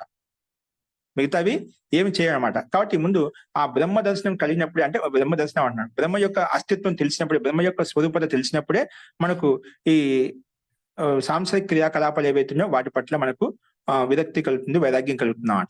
అంటే మనకు దీన్ని బట్టి వ్రతంలో ఉన్నాం కదా, అనుష్ఠానంలో ఉన్నాం కదా అంటే ఏం చేయకూడదు, కర్తవ్య కర్మలు వదిలేసేయాలి, ఇంకేదైనా ఆ పుస్తకం పట్టుకోవాలి అలా ఉండొద్దు, ధ్యానం చేసుకోవాలి, ఉపాసన చేసుకోవాలి అనుకోవద్దు. ప్రతి గృహస్థుడికి ప్రతి ఎవరైతే ఉన్నారో గృహస్థులు ఎవరైతే ఉన్నారో స్త్రీలైనా పురుషులైనా కూడా వారి కర్తవ్య కర్మలు ఏవైతే ఉన్నాయో వారి భర్త పట్ల, వారి భార్య పట్ల, వారి పిల్లల పట్ల, వాళ్ళ యొక్క ముఖ్యమైన వృత్తి ధర్మం పట్ల కర్తవ్య కర్మలు ఏవైతే ఉన్నాయో వాటిని మీరు మటుకు ఆచరిస్తూ ఉండండి. ఇది మనకి ఇది చదువుకోవాలి, ఒక నిష్ఠ, ఒక దీక్షా కాలంలో ఉన్నాం కదా అని చెప్పి అవన్నీ వదిలేసి నేను ధ్యానంలో కూర్చుంటా, లేదు నేను వ్యాపారానికి వెళ్ళను, నా వృత్తి కర్తవ్యాలు ఏవైతే తీసుకోను అలాగా దాంట్లో ఉపేక్షించి ఎవరికైనా అప్పచెప్పడం అలా ఉండదు. మీ కర్తవ్య కర్మలు చేసుకుంటూ నిరంతరంగా మనసులో పరమాత్మ యొక్క ధ్యానంతో ఓతప్రోతమై ఉండండి. కేవలం కర్తవ్యం అంటే కళ్ళు మూసుకొని కూర్చొని సిద్ధాంతం చదివినప్పుడే ధ్యానం కాదు. మనం ప్రతి నిత్యము కూడా ధ్యానంలో ఉండొచ్చు. ప్రతి నిత్యం అంటే ఉదయం లేచినప్పటి నుంచి పడుకునేంత వరకు నిరంతరంగా పరమాత్మతో సంబంధం ఏర్పరచుకొని ఉండొచ్చు. ఎందుకంటే పరమాత్మ సర్వవ్యాపుడు, సర్వాంతర్యామి అని చెప్పుకున్నాము. కాబట్టి అంతటా వ్యాపించి ఉన్నాడు, ప్రత్యేక వ్యక్తిలో కణకణంలో వ్యాపించినాడు, కాబట్టి దేహ దేవాలయంలో వ్యాపించినాడు. మనం ఏ కర్మ చేసినా నిష్ఠ నియమపూర్వకంగా శ్రద్ధాపూర్వకంగా మనం ఆచరిస్తున్నట్లయితే మనం చేసే ప్రతి కర్తవ్య కర్మ, అది గృహ కర్మ కావచ్చు, సామాజిక కర్మ కావచ్చు, వ్యక్తిగత కర్మ కావచ్చు, ఇవన్నీ కూడా ఒక ధ్యానంతో యుక్తమైనటువంటివే. ఎందుకంటే కర్మలు ఎందుకే మనం గీతాలు చెప్పుకుంటాం. యోగం అంటే ఏమిటంటే కర్మసు కౌశలం యోగ, కర్మసు కౌశలం యోగ అంటే కర్మలు, మనం చేసే కర్మలు ఏవైతే ఉన్నాయో కుశలతాపూర్వకంగా చేయడమే యోగం అనమాట. అలాగా మనము దైనందిన క్రియాకలాపాలు చేసుకుంటూ కూడా యోగమయంగా ఉండొచ్చు. అంటే మనం చేసే ప్రతిక మనకు తెలియాలి. అవిద్య అజ్ఞానంతో కూడుకునే అంధకారంలో ఉండి చేయకూడదు. కాబట్టి మనం ఆ రకంగా ఉండొచ్చు. కాబట్టి దానికోసం కూడా మనం విశిష్టమైన కొంచెం పొందాలంటే కొంచెం మనం త్యాగం చేయాలి, కొంచెం విశేష ప్రయత్నం చేయాలి. కాబట్టి ఇక్కడ చెప్పేటువంటి విషయాలు ఏవైతే ఉన్నాయో మీకు కొందరికి తక్కువ రావచ్చు, కొంచెం ఎక్కువ రావచ్చు, కొంతమందికి చాలా మంది దీంట్లో తెలిసిన వాళ్ళు ఉండొచ్చు, తెలియని వాళ్ళు ఉండొచ్చు. అవన్నీ మనకు వ్యక్తిగతమైనటువంటి సామర్థ్యాన్ని బట్టి ఉంటుందంట. అర్థం చేసుకోవడం అనేది కొంచెం నిదానంగా అర్థం కావడం అని చెప్పి. కానీ అవన్నీ ఏం వచ్చినా గతంలో ఏం చేసి అవన్నీ కూడా పక్కన వదిలిపెట్టి ఇప్పుడు నుంచి మనం ప్రయత్నం చేస్తూ ఉంటే మనం ఒక ఉన్నతమైన లక్ష్యం పెట్టుకు వెళ్తున్నామంట. అది మీకు ఒక ఉన్నతమైన మార్గం వైపు తీసుకెళ్తున్నామంట. కాబట్టి ఇంతవరకు గతంలో ఏం చేసాం, నాకు ఆ యోగ్యత ఉందా, నా అర్హత ఉందా, ఇవన్నీ కూడా మీరు ఆ విషయాలు ఆలోచించాల్సిన అవసరం లేదన్నమాట. మనకు మన ఆత్మతత్వాన్ని మనం పొందడం కొరకు మన దేహశుద్ధి అత్యంత ఆవశ్యకం అనమాట. దేహశుద్ధి కావాలన్నమాట. ఎందుకంటే మనకు ఇప్పుడు మన ఉపనిషత్తులు మొత్తం ఏం చెప్తున్నా అంటే శుద్ధమైనటువంటి, నిర్మలమైనటువంటి, అద్భుతమైనటువంటి ఆ పరమాత్మ యొక్క ఆత్మతత్వాన్ని మనకు బోధిస్తున్నామట ఈ ఉపనిషత్తులు మొత్తం కూడా. కాబట్టి ఆత్మతత్వాన్ని పొందాలి అంటే మనలో ముందుగా దేహశుద్ధి అనేది అవసరం అంట. అందులో మనలో ఉండేటువంటి మాలిన్యాన్ని దూరం చేసుకోవాలి, మనలో ఉండే దుర్వ్యసనాలు దూరం చేసుకున్నప్పుడే మనకు ఈ ఆధ్యాత్మిక విద్య, బ్రహ్మ విద్య అనేది మనకు అవగతం అవుతుందన్నమాట. అంటే మన ఈ విద్యను చదువుతూ కూడా మనము అలాగే పాప పుణ్యకర్మలు చేసినట్లయితే, వ్యసనాలకు అలవాటై ఉన్నట్లయితే, అలాగే అనేక మందికి చాలా మంది వ్యసనాలు ఉంటాయి, మనం చెప్పాల్సిన అవసరం లేదు. ప్రతి ఒక్కరిలో ఎవరిలో ఏ దోషాలు ఉన్నాయో ఇతరులు చెప్పాల్సిన అవసరం లేదు. మన దోషాలు మనమేంటో మనకు తెలుసు అన్నమాట. కాబట్టి మనము అది మనకు తెలిసిన దోషాలు ఏవైతే వాటిని వదిలేసుకుంటూ ఇప్పటి నుంచి నిరంతరంగా ఈ అనుష్ఠానంలో పాల్గొన్న వాళ్ళు ఎవరైతే ఉన్నారో, ఈ ఉద్యమంలో పాల్గొన్న వాళ్ళు ఎవరైతే ఉన్నారో ప్రతి ఒక్కరికి అర్హత యోగ్యత ఉంటుంది. కానీ ఇప్పటి నుంచి నియమంగా సంకల్పబద్ధంగా ఉంటే ఆ పరమాత్మనే తెలుసుకోవాలనే భావంతో జిజ్ఞాసతోటి మీరు ప్రయత్నం చేసినట్లయితే నిజంగా మీ జీవనం సుఖమయం చేసుకోవచ్చు, ఉన్నతమయం చేసుకోవచ్చు. అలాగే వర్తమాన జీవితాన్ని సార్థకం చేసుకోవచ్చు. ఈ అంటే అభ్యున్నతిని పొందవచ్చు అన్నమాట. విశేషంగా ఉన్నతిని పొందవచ్చు. ఆ ఉన్నతి ఎలా, ఏ విధంగా అని కూడా మనకు క్రమంగా వచ్చేస్తాయి. అవి మీకు మనం ప్రారంభించుకుంటాం. కాబట్టి మనము ముందుగా నిష్ఠ, నియమబద్ధలతో ఉన్నప్పుడే మనకి ఈ విషయాలు అవగతమవుతాయి. మనం అన్ని చదువుకుంటూ కూడా మనం యథార్థంగా స్వార్థంతో యుక్తమైండి లేదంటే రాగద్వేషాలతో యుక్తమైండి, కామక్రోధాలతో యుక్తమై ఉన్నట్లయితే మనకి ఇవన్నీ కూడా బోధపడవమాట. అధర్మం, అన్యాయం చేసినట్లయితే, పాపాలు చేసినట్లయితే ఇవన్నీ బ్రహ్మతత్వము మనకు అవగతం కాదు, అర్థం కాదు. అది అర్థమైనా ఎలా అవుతుందంటే వికృతంగా అయిపోతుంది, వికారయుక్తంగా అయిపోతుంది. దానివల్ల స్వయం హాని కలుగుతుంది, ఇతరులు కూడా హాని చేస్తాం. ఇంకా మహాపాపం చేసి అంధకారంలోకి వెళ్ళిపోతామట. కాబట్టి మనము ఒక నిష్ఠ, నియమబద్ధాలతో ఉన్నాం. మీరందరికీ ఆ సంస్కారం ఉంది, ఆ యోగ్యత ఉంది కాబట్టే మనకు ఇటువంటి విషయాల పట్ల మనకు కనీసం వచ్చామంటేనే మనకు ఆ సంస్కారం అవన్నీ మనసులో భావన ఉంది. మనం ఆచరిస్తున్నామా, ఆచరించకపోతున్నామా తర్వాత విషయం. కానీ మనసులో అయితే నిజమైన సంకల్పం, కోరిక ప్రతి ఒక్కరిలో ఉంది. అందరిలో ఆ శక్తి ఉంది. కాబట్టి ఇక్కడ కొంచెం ప్రయత్నం విశేషం చేసి నిత్య అనుష్ఠానంతో బ్రహ్మతో మనం లీనమైనట్లయితే ఏదో ఒకటి అనుష్ఠానంలో లీనం కావాలి. ఎవరికి ఏ దైవాన్ని ఆరాధిస్తున్నదో అనుష్ఠానంలో ప్రతి నిత్యం ఉదయం, సాయం, సంధ్యా సమయాల్లో అనుష్ఠానం చేయాలి. ఇంకోటి మనం చెప్పేటువంటి సూత్రాలు ఏవైతే ఉన్నాయో, భాష్యం ఏదైతే ఉందో, వాటి యొక్క సూత్రార్థం ఏదైతే ఉందో వాటిని కూడా చింతనం చేయాలన్నమాట. ప్రతి నిత్యము ముందుగా చెప్పింది, విన్నది ఏదైతే ఉందో శ్రవణం చేశాం కదా, ఆ శ్రవణాన్నే, చెప్పిన విషయాన్ని మననం చేయాలి.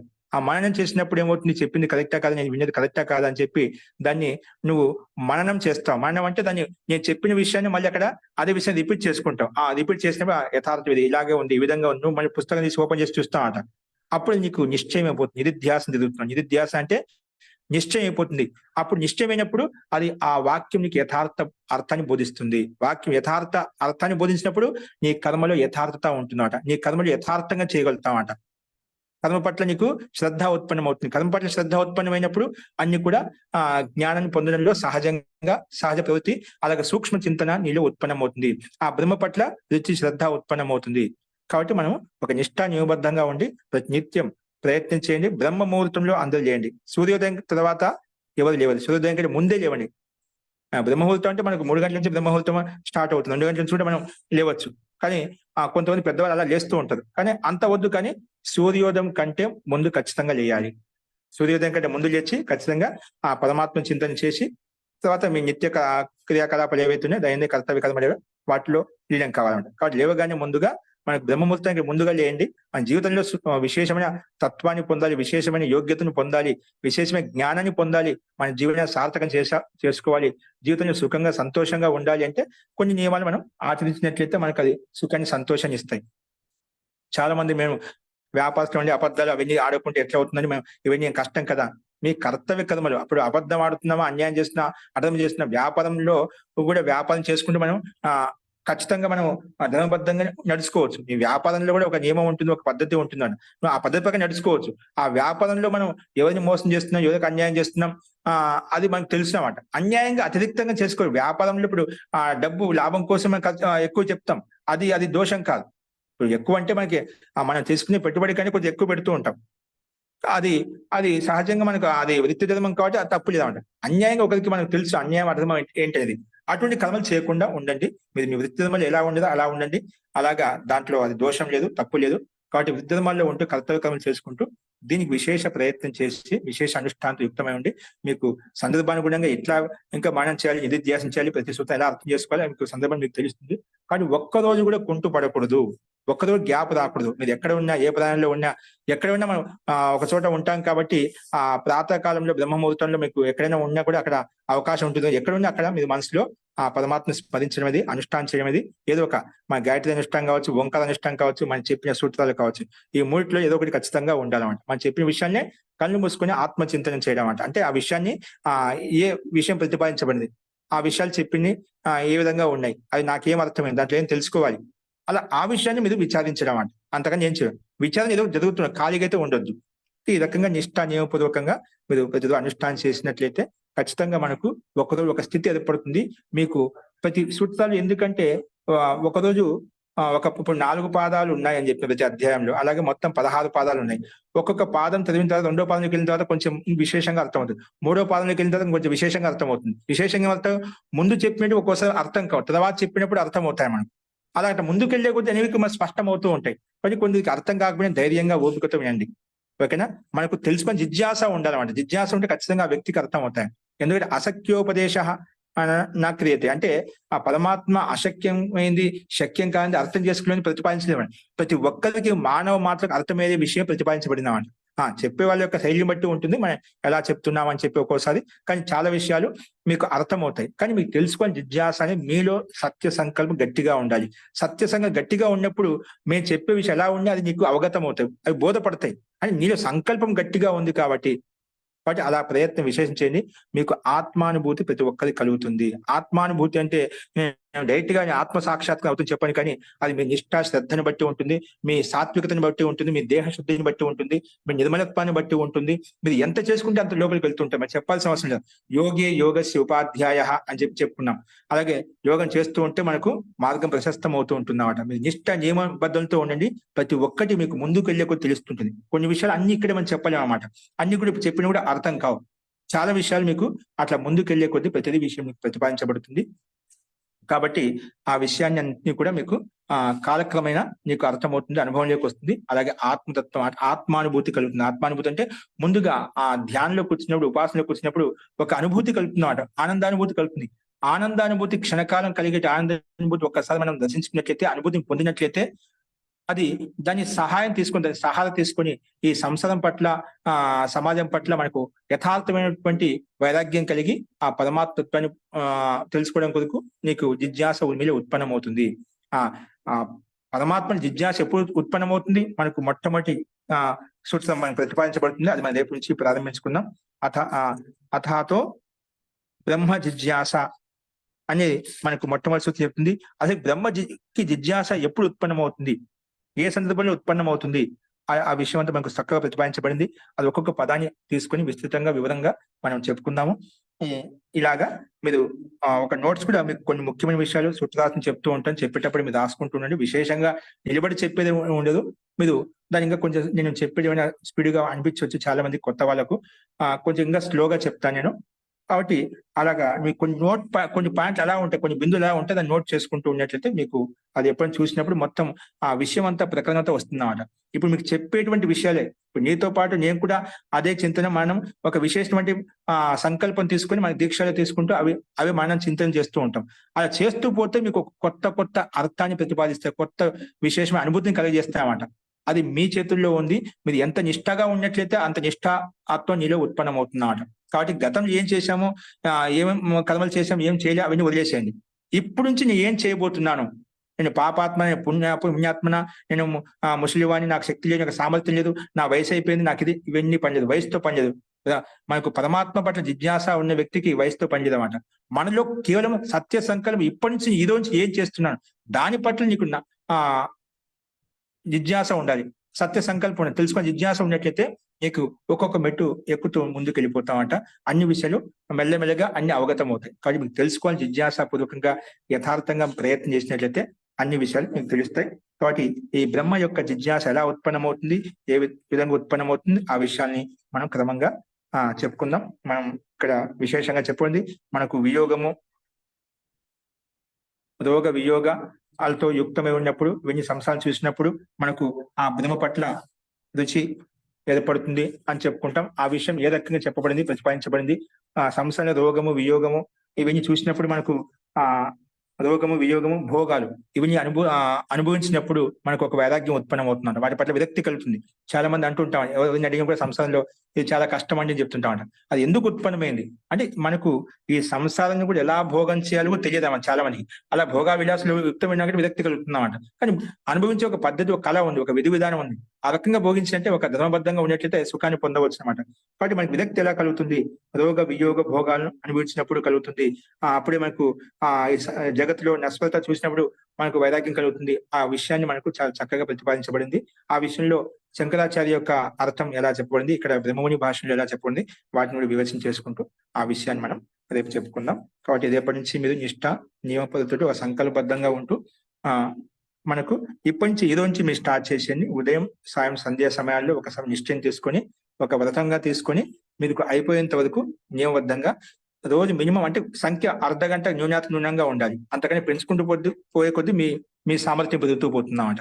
ఒక అర్ధగంట న్యూనం కూర్చునే వాళ్ళు కుర్చీలో కూర్చోవచ్చు, ఎలాగైనా కూర్చోవచ్చు, ఏ ఆసనంలోనైనా కూర్చోవచ్చు అనుకుంటున్నారు. ఏ ఆసనంలో కూర్చోవాలని, పద్మాసనమా, సిద్ధాసనమా, వజ్రాసనమా, నీకు ఎలా అనుకూలంగా యథాభిమత ధ్యానాద్వా అని చెప్పి మహర్షి పతంజలి అంటారన్నమాట.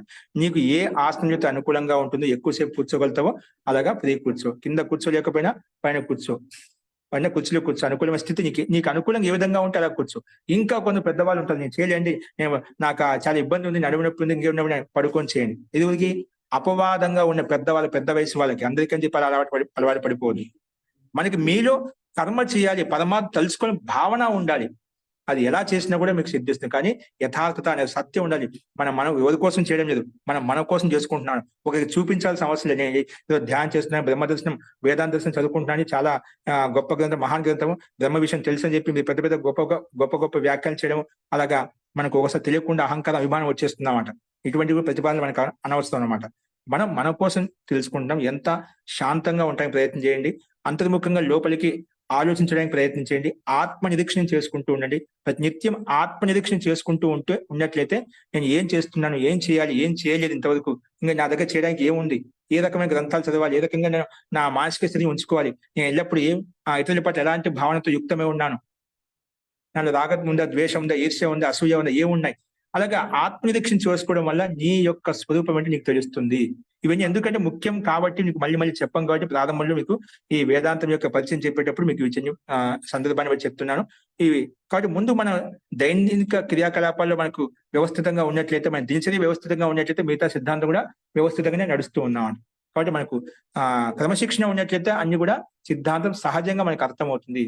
కాబట్టి క్రమశిక్షణ, సంస్కారం చాలా అవసరం మనకు. క్రమశిక్షణ వ్యక్తి అన్ని కూడా పొందగలుగుతాడు, అన్ని తెలుసుకోగలుగుతాడు అన్నమాట. కాబట్టి ఈ రకంగా ఉంటూ మీరు ఆచరిస్తూ ముందుగా ఆత్మనిరీక్షణ, ఉదయం చేసినప్పటి నుంచి సాయంత్రం వరకు ఏం చేశాను, మరి రాత్రి పడుకునే ముందు ఆత్మనిరీక్షణ. అలాగా అంటే మనం రాత్రి పడుకునే ముందు ఉదయం నుంచి సాయంత్రం ఏమేమి చేసినామని చెప్పి మిమ్మల్ని మీరు ఉదయం లేచినప్పటి నుంచి పడుకునేంత వరకు ఏమేమి చేశాను, ఏదో ఎవరితో మాట్లాడాను, ఎవరు తప్పుగా మాట్లాడినా, ఎక్కువగా మాట్లాడినా, అతిగా మాట్లాడినా, ఎవరికైనా మనసా వాచ కలన కష్టం కలిగించానా, అన్యాయం చేసిన, అర్థం చేసిన, సమయాన్ని ఎంత వ్యర్థం చేశాను, ఏ విధంగా దాన్ని అనవసరమైనటువంటి విషయాలతోటి నేను జోక్యం చేసుకున్నాను. అలాగే మిమ్మల్ని మీరు పరీక్షించుకోండి. ఏం చేశాను ఈరోజు, ఏం చేయలేదు, ఏం చేసింటే బాగుండు, ఇంకా ఏం చేయవచ్చు. నువ్వు అలా ఉదయం నుంచి సాయంత్రం నువ్వు ఆత్మనిరీక్షణ చేసుకున్నట్లయితే అది నీకు అన్ని లాభాలు చేకూరుస్తున్నాను. అది నీకు వ్యాపారం కావచ్చు, అన్ని తెలుస్తాను. ఆత్మనిరీక్షణ చేసుకున్నప్పుడు నువ్వు నీ ఆత్మ పట్ల ఎంత సమయం కేటాయించావు, ఆత్మ గురించి ఎంత మనసులో ధ్యానం చేసావు, మనసులో చింతన చేసావు, ఎన్నిసార్లు పరమాత్మ నుంచి వేరే అయిపోయావు.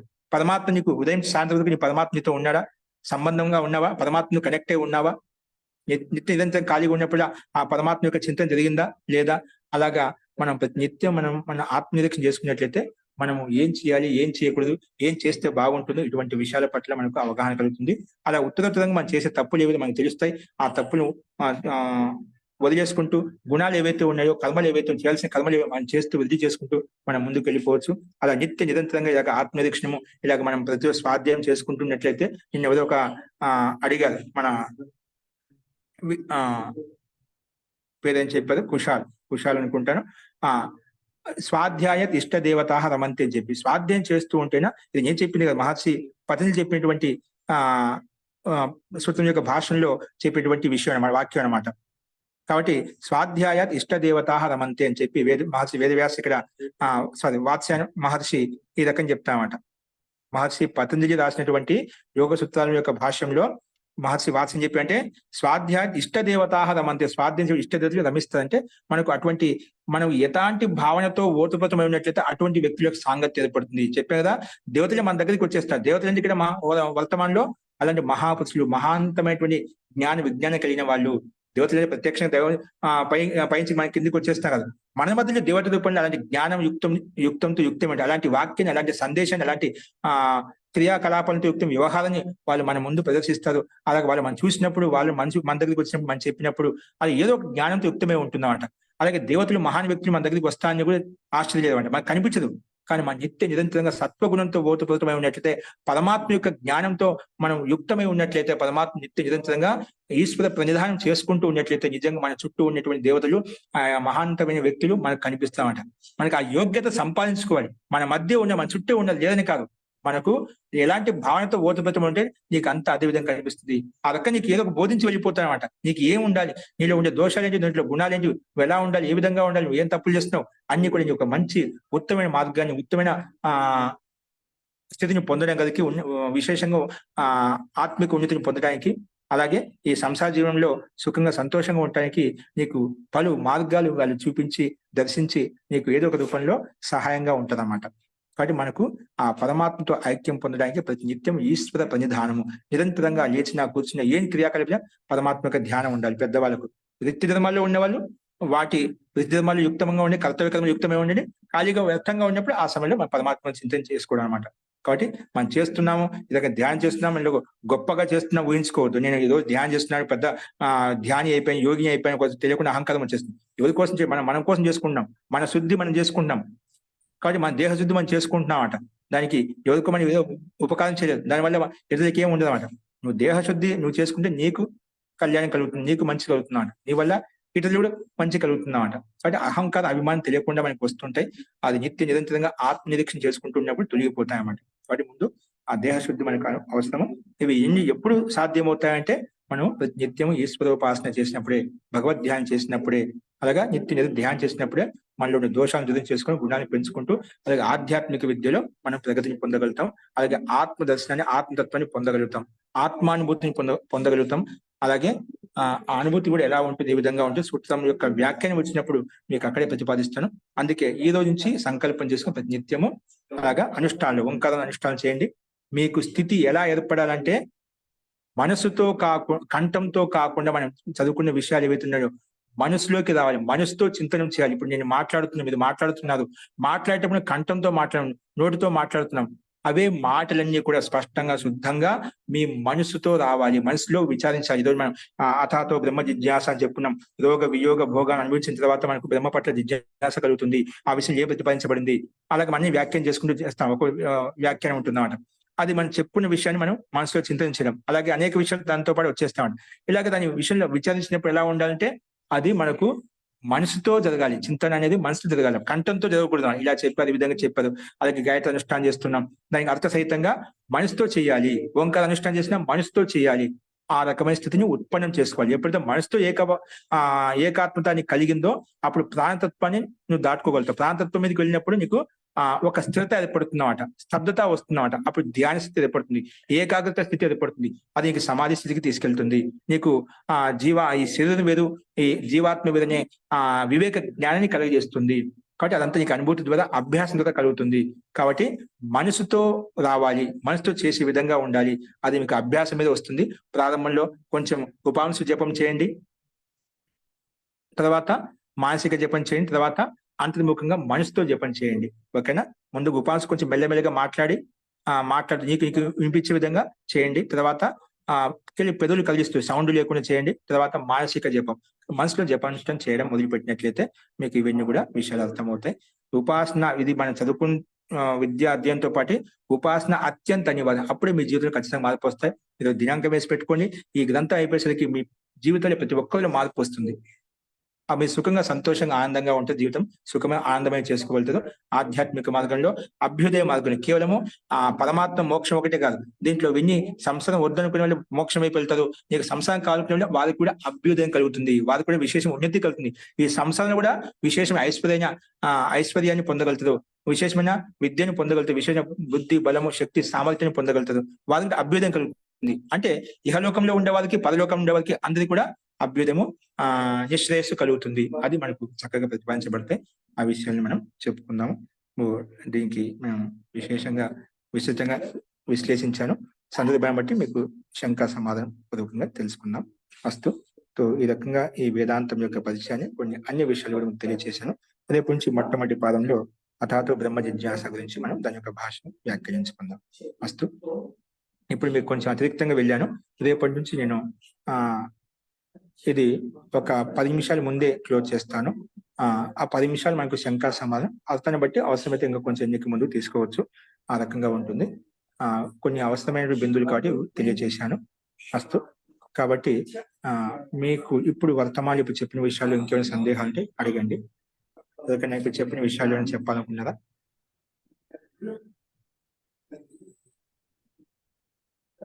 ఓకే అండి. అయితే రేపటి నుంచి యథార్థంగా మనం ఈ బుక్స్ మీకు పీడిఎఫ్ ఉంటుంది. పుస్తకాలు ఉన్న వాళ్ళు పుస్తకాలు తెచ్చుకొని, పీడిఎఫ్ ఉన్న వాళ్ళు పీడిఎఫ్ సహాయం చేసి ముందుకు వెళ్ళిపోవచ్చు. మాకు చాలా జ్ఞానోదయం లాగా చెప్పారు మా గురువు. మహోదయ జీ మహోదయ జీ చెప్పండి. ఆ, ఇది పీడిఎఫ్ ఫార్మాట్ డౌన్లోడ్ ఎలా చేసుకోవాలా మహోదయ? అది మాకు జిరాక్స్ సెంటర్లోకి వెళ్ళిపోతేనే మీకు వాళ్ళు ఓపెన్ చేసి ఇస్తారు. పీడిఎఫ్ పంపిస్తాను వాట్సాప్ చేస్తే. ఇప్పుడు మీరు కవర్ పేజ్ పెట్టారు కదా, ఈ గ్రూప్ లో మీరు షేర్ చేశారా మహోదయ? జీ చేశాను. గ్రూప్ లో షేర్ చేశాను. గ్రూప్ లో చూడండి. ఓకే, అలాగే మహోదయ, థ్యాంక్ యూ. ఇది మనకు రక్తవర్ణంలో ఉన్నది ఏదైతే ఉందో అది మీ గ్రూప్ లో షేర్ చేశాను. మీరు అది పీడిఎఫ్ జిరాక్స్ సెంటర్ వెళ్తే అది తీసిస్తారు మీకు. ఓకేనా? ఓకే ఓకే అండి. అస్తు శాంతి పాఠ. ఓం నమో వాసుదేవాయ. ఉంటే మన తర్వాత చూద్దాం. ఓం సర్వే భవంతు సుఖినః, సర్వే సంతు నిరామయాః, సర్వే భద్రాణి పశ్యంతు, మా కశ్చిత్ దుఃఖభాగ్ భవేత్. ఓం శాంతి శాంతి శాంతి. సర్వేభ్యో నమః. అందరికీ నమస్కారం అండి. నమస్తే మహోదయ.